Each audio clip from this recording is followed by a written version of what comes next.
PT Timah Tbk telah memulai pembangunan smelter timah baru di Muntok, Bangka Barat. Pabrik itu nantinya menggunakan teknologi di bidang pemurnian dan pengolahan timah, yakni EPCC TSL Furnace Ausmelt.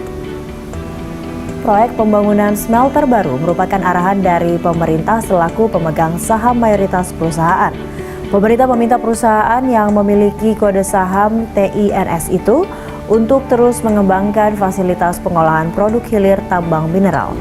TINS merupakan perusahaan yang menjadi bagian holding pertambangan pemerintah melalui Mining Industry Indonesia atau MIND. Smelter baru TINS nantinya memiliki kapasitas produksi sebesar 40.000 ton. Perusahaan bekerja sama dengan PT Wijaya Karya Tbk untuk menggarap proyek itu. Waktu pengerjaan smelter diperkirakan sekitar 19 bulan sejak peletakan batu pertama.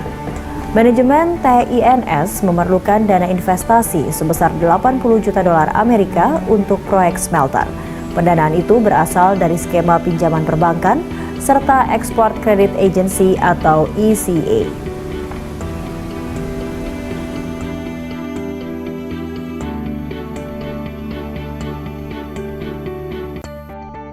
Pemirsa, Presiden Joko Widodo memastikan akan segera menghentikan ekspor biji timah.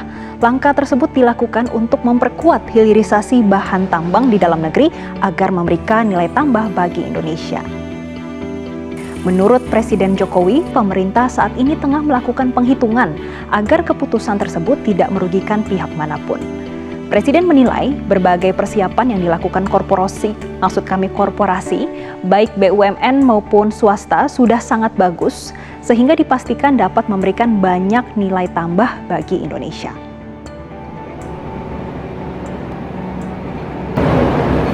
Ini menunjukkan keseriusan kita dalam rangka hilirisasi timah. Yang nikel sudah, timah. Boksit, semuanya akan saya ikuti dan ini nanti akan selesai November dan kita harapkan pergerakan hilirisasi di timah akan segera mengikuti seperti yang kita lakukan di nikel, tapi kita belum berhitung kapan akan kita stop ekspor bahan mentah timah. Baru kita hitung semuanya. Nanti kalau udah hitungannya matang, ketemu kalkulasinya, akan saya umumkan stop misalnya tahun depan atau stop tahun ini bisa terjadi. Jadi saya kira kesiapan dari smelter baik milik BUMN maupun milik swasta harus kita kalkulasi. Presiden Joko Widodo berkunjung ke unit metalurgi Muntok milik PT Timah Tbk. Kedatangan Jokowi ke Pulau Bangka mengunjungi dua kabupaten, yakni Kabupaten Bangka Barat dan Bangka Selatan. Hari ini saya melihat smelter baru yang dimiliki oleh PT Timah. Ini menunjukkan keseriusan kita dalam rangka hilirisasi timah. Yang nikel sudah, timah. Boksit, semuanya akan saya ikuti dan ini nanti akan selesai November dan kita harapkan pergerakan hilirisasi di timah dan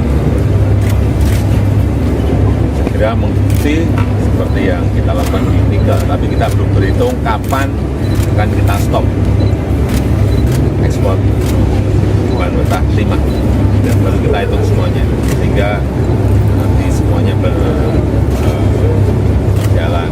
dengan baik. Presiden Joko Widodo meninjau proyek pembangunan smelter PT Timah Tbk di Bangka Barat, Kepulauan Bangka Belitung. Pembangunan smelter tersebut, kata Presiden Jokowi, merupakan bukti keseriusan pemerintah dalam rangka hilirisasi timah. Setelah hilirisasi nikel, pemerintah terus mendorong hilirisasi bahan tambang lainnya di antaranya timah dan bauksit. Presiden Jokowi mengatakan ekspor raw material atau bahan mentah harus segera dihentikan.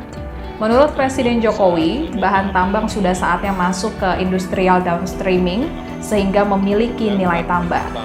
Presiden Jokowi berharap rencana hilirisasi timah segera terrealisasi supaya memberikan nilai tambah industri dalam negeri serta membuka lapangan pekerjaan yang besar. Pemerintah saat ini sedang menghitung kapan waktu yang tepat dan memastikan kesiapan smelter, baik milik BUMN maupun swasta, sebelum menghentikan ekspor bahan mentah timah dan memulai hilirisasi timah. Penghitungan harus dilakukan dengan matang agar tidak ada pihak yang dirugikan. Kita kan semua melihat dan menyaksikan bahwa Indonesia adalah negara yang kaya akan bahan tambang. Jadi penting sekali kita memaksimalkan keberadaan bahan tambang tersebut dengan membentuk ekosistem pertambangan yang sehat. Ya, ekosistem pertambangan yang sehat itu harus berisi komponen-komponen ekosistem, artinya pelaku bisnisnya, masyarakatnya, pemerintahnya sebagai stakeholder yang bisa memberikan manfaat maksimal dari keberadaan bahan tambang tersebut, sehingga tidak ada misalnya kebocoran atau penurunan pajak atau penambangan ilegal yang terjadi di seputar adanya ekosistem pertambangan tersebut. Hanya dengan cara itulah kita bisa mendapatkan maksimal benefit ya dari keberadaan pertambangan di Indonesia. Gitu. Jadi hilirisasi ini merupakan langkah yang tepat dari Pak Presiden dan harus didukung ya. Dan sejauh ini PT Timah sebenarnya sudah bergerak ke arah sana. Sejak tahun 2008 kita sudah mempunyai pabrik yang menghasilkan timah solder dan timah chemical. Persoalannya adalah untuk bisa meningkatkan kapasitas pabrik tersebut, kita membutuhkan pangsa pasar yang lebih luas. Dan untuk masuk ke pangsa pasar yang lebih luas, itu memang membutuhkan kompetensi yang berbeda. Selama ini kan kita memproduksi selama 50 tahun timah murni. Nah, untuk menjual timah murni berbeda dengan cara menjual timah solder atau timah chemical. Sehingga dengan demikian yang kita harapkan adalah kita bisa mendapatkan kompetensi itu untuk bisa masuk ke pasar internasional dan menjual merek-merek yang kita miliki, ya, itu yang pertama.